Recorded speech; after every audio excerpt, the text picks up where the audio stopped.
ছট পুজোর পরের দিন থেকেই ঠেকুয়া প্রসাদ খাবার খুব ইচ্ছে হচ্ছিল।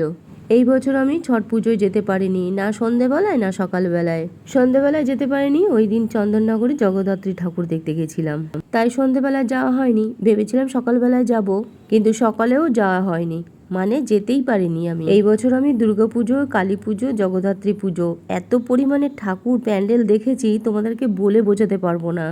প্রচুর প্রচুর ঠাকুর দেখেছি।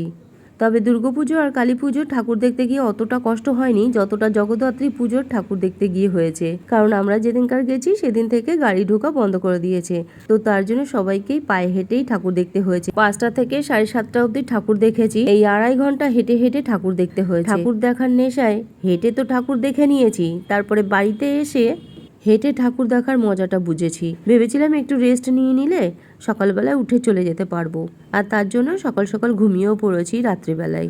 যখন 4:30 বাজে তখন আমাদের এখান থেকে বাজনা নিয়ে পুজো দেওয়ার জন্য ঘাটে সবাই যাচ্ছিল, আর ওই বাজনার আওয়াজে ঘুম ভেঙে গেছে। তো ভেবেছিলাম উঠে ঝটপট করে একটু ফ্রেশ হয়ে নিয়ে বেরিয়ে যাব, কিন্তু আর পাই তুলতে পারছিলাম না, এত ব্যথা হচ্ছিল, সাথে মনটাও খারাপ হয়ে গেছিল।